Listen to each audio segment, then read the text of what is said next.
This video covers modules 37 through 40, where we will look at renewable energy sources, including energy from biomass, solar energy, hydroelectric power, geothermal energy, hydrogen fuel cells, wind energy, and energy conservation.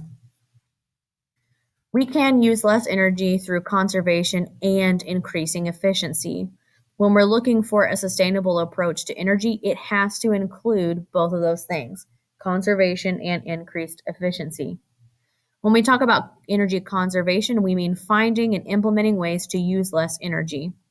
One way to do that would be to use a tiered rate system, a billing system that is used by some electric companies in which customers pay higher rates as their usage goes up. Here, it's based off of your base rate is what changes depending on how much energy you used, but the rate or like the number of cents per kilowatt hour is the same, but changes with the season. The other thing would be to reduce peak demand. Peak demand meaning where we're using the greatest amount of energy at one time. So reducing what our peaks are can also help. With efficiency, we need to be more selective with the products that we use in our homes. Of course, this is not always something that we can do, but to make different choices where we can. One way to do that would be with the type of light bulbs that are used, or getting big ticket items like washer, dryer, refrigerator, things like that that have the Energy Star on it. We can also look, when we talk about improving efficiency, looking at a sustainable design. And so this house has a passive solar design, which is a construction design to take advantage of solar radiation without using technology. So being mindful about where windows are placed, what kind of insulation is there, and things like that. Thermal mass is the property of a building material that allows it to maintain heat or cold. Our buildings being able to do that does decrease our need for both heating and cooling. Renewable energy is either potentially renewable or non-depletable. Things that are potentially renewable are sources that can be regenerated indefinitely as long as it's not over-harvested. So things like that would be wood and biofuel. The key here is not over-harvested, which is the case sometimes. Non-depletables are energy sources that cannot be used up. So that would be things like wind, solar, hydroelectric, and geothermal. So all renewable energy means that it is potentially renewable or non-depletable. So this is a similar graph to what we saw with when we were looking at the pie charts with non-renewable energy, but we're going to break down what our renewable energies are. And so it's mostly combustible renewables. So that would be biomass, and then solar, wind, and geothermal are a small portion, and hydroelectric is slightly larger. Of course, depending on where you live in the world, those percentages are going to be slightly different.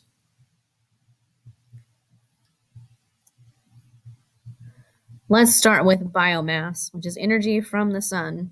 All fossil fuel and most renewable resources ultimately come from the sun. Biomass includes wood and charcoal, animal products and manure, plant remains, and municipal solid waste. Many of these forms can be directly used, like wood. Other ones have to be processed or refined to make biofuel. And you can see examples of that through the diagram on the right. Biomass contains a lot of carbon, and it does release carbon to the atmosphere when it is burned.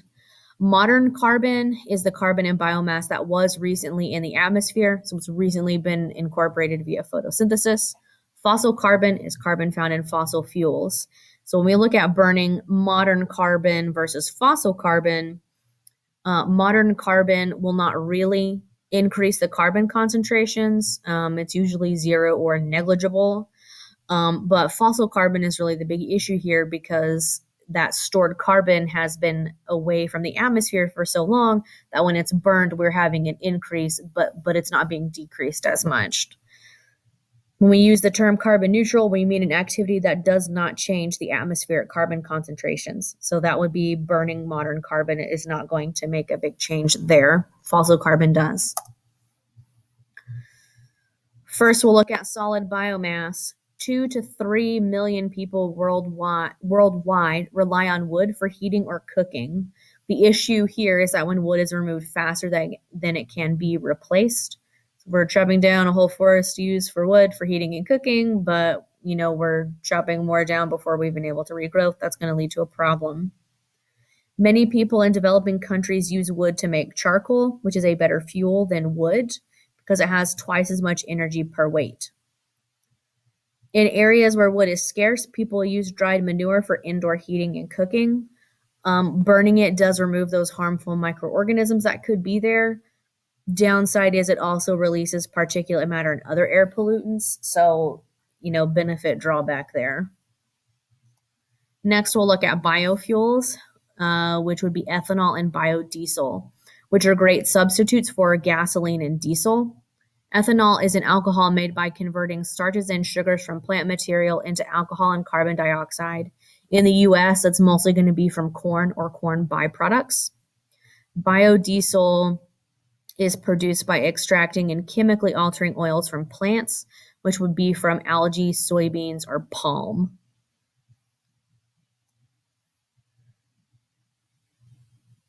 We can also generate electricity by harnessing the kinetic energy of water, which we call hydroelectricity. There are different methods of generating hydroelectricity. We know that flowing water has kinetic energy, and we can use that to turn a turbine. And then that turbine is going to transform the kinetic energy into electricity, and that electricity is exported to the electrical grid, and then it finally makes its way to you, the end user. Two methods here. Run of the river is generation in which the water is restrained behind a low dam or no dam. Water impoundment is when we are storing the water in a reservoir behind a dam. We can also harness tidal energy, which would come from the movement of water driven by the gravitational pull of the moon, but that's not going to be a major source of energy. We don't just want to have a bunch of these in the ocean. But anyway, it is a viable way of generating hydroelectricity nonetheless. Some advantages of hydroelectricity are that it brings renewable energy to a large number of rural residents worldwide, because we can put them anywhere where there is water. It does not create air pollution, waste products, or carbon dioxide emissions. It is less expensive, and the reservoirs do create recreational opportunities. Some of the disadvantages are that creating the reservoir may flood agricultural land or places with archaeological significance, or it could force people to relocate. Impounding a river does interfere with organisms that depend on free-flowing water, so that's an issue. The ecosystems downstream will be affected, and we also have an issue of siltation where we have the accumulation of sediments at the bottom of the reservoir, and this is going to reduce the lifespan of the dam because we have that accumulation that's going to keep the water from being able to flow like it should.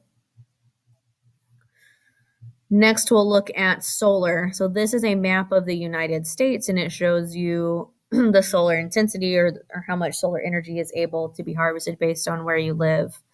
Where we live, we're kind of smack dab in the middle, but places in the out west have quite a high amount of solar energy that can be captured and used. First, we'll look at passive solar heating. So thinking about that house design we looked at about being intentional on window placement and building materials and things. Another thing would be solar cookies, which you can see in the picture here. These are like little ovens that use reflectors to absorb energy from the sun and can be used to cook things. Active solar energy technologies are also important, or a type of solar energy where technology is used to capture the energy from the sun. It could include small-scale solar water heating system, photovoltaic solar cells, and large-scale concentrating solar thermal systems. We'll start with the solar water heating systems that can be used in your home or in business. And so the general idea is that we have water, we have our cold water supply coming in that's going to make its way to the solar collector. And as it moves through, it's going to be heated by the sun and then brought back in. And then that hot water is going to be moved for use in the home. Photovoltaic or PV systems, which we also call solar cells, are also there. They use semiconductors that generate a low voltage electric current when exposed to direct sunlight, and they can be used directly or used to charge batteries to use later. And both are important because during the daytime, we want to be using that as much as possible, but we do want to harvest some of that energy, or if it's, especially sunny, to charge batteries to be used for later. So maybe that means in the winter at a time when where we live, we don't get a lot of sunlight or as much as we do in the summer, or for later in the day, depending on how productive your PV system is. Some advantages of active solar energy systems are that it generates hot water or electricity without producing carbon dioxide or other pollutants. It produces when the demand is high. For example, when it is super sunny and hot outside, we are going to be using more electricity to make sure that AC system is working great, but that's also when our inputs are going to be high as well. It does reduce the need for new fossil fuel power plants, and PV systems may be less expensive than running electrical transmission lines to some places, depending on where you live. There are also several disadvantages to active solar energy systems. The biggest, or a big issue, is that they're expensive to make and install. Manufacturing them requires energy and water and involves toxic metals and chemicals. We also have to think about the environmental cost of the batteries because we know they will not live forever, and we need a way to be able to safely dispose of them when their lifespan is over. And along those lines, reclamation and recycling of parts is a potential source of environmental contamination because some people just throw their batteries, wherever, and so we can have damages to ecosystems because of that. Next, we'll look at wind, which is the most rapidly growing source of energy. In order to generate electricity from wind, a wind turbine converts the kinetic energy of moving air into electricity in a similar fashion to hydroelectric. So the wind is going to turn the blades. The blades transfer energy to the gearbox, which transfers the energy to the generator, which you can see there. These are typically installed in rural locations. So you might see a wind farm as you're driving, in like a rural Ohio or other places in the Midwest. We can also have offshore wind parks, but there are some disadvantages to that. Offshore meaning like in the ocean, where it is quite windy. Advantages of wind energy is that it is non-depletable and a free energy resource. It requires little energy input after it's been manufactured and installed. It produces no pollution or greenhouse gases, and wind farms can share the land with other uses. So maybe under the wind farm is a good place for animals to graze, for example. Disadvantages of wind energy is that they rely on batteries for storage, and we know eventually we're going to have to change those out. They can be noisy and unattractive. They kill birds and also bats. But there could be some ways that we could change the design or the color of the wind turbine to be able to reduce those numbers just a little bit. We can also use Earth's internal heat as a source of non-depletable energy, and here I'm talking about geothermal energy, which comes from the natural radioactive decay of elements deep within our Earth. Sometimes it manifests as geysers and hot springs, so think about Yellowstone National Park. The US, China, and Iceland have substantial geothermal resources that can and are used, or can be and are used. With harvesting geothermal energy, it can be used directly or it can be used to generate electricity, similar to a thermal power plant.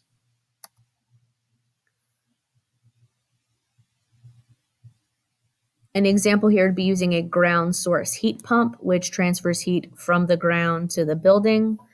So at a compressor, the circulating fluid is compressed to form a hot gas. Heat is given off into the house from the heat exchanger as the gas cools to form a liquid. As the fluid expands and cools, it becomes a gas that is much cooler than the ground through which it will move.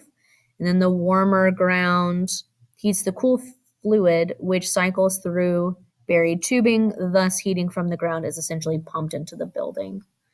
That's one example. Last is looking at hydrogen fuel cells, which do have a lot of potential applications, but the science is not quite there.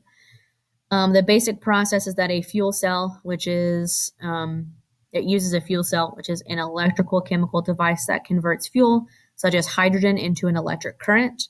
It's similar to a battery, but the reactants that are used for it are added continuously. And we can get hydrogen easily through electrolysis, where we're applying a current to water molecules to split them into their individual pieces. And you can see some examples in the specific process in the diagram on the right. Some advantages are that they are 80% efficient. That's about it. And some disadvantages are that we need to learn how to obtain hydrogen without expending more fossil fuel energy than it saves. So that's a current pretty big issue. And we need a safer way to deliver the energy to the consumers. So what are we going to do? We need more than one thing to replace non-renewable energy resources. So we can't just focus on wind or solar or geothermal. It's going to have to be a combination to be able to replace some of those non-renewables. And once again, our sustainable energy strategy has to include efficiency, conservation, and development of renewable and non-renewable energy resources. When we're looking at our energy future, we need to consider the costs, benefits, and limitations of each energy source in determining what should be used. But then we also do need to think about convenience, reliability, and logistical considerations. So, okay, like we have this huge wind farm. Is it convenient or logistic or whatever to send that all the way to here if it's 500 miles away? We also need to get some smart grids, which would be an efficient, self-regulating electricity distribution network that accepts any source of electricity and distributes it automatically to end users instead of having to have multiple hookups for those things. This is table 40.1, which goes through advantages and disadvantages of all of the renewable resources we have talked about thus far.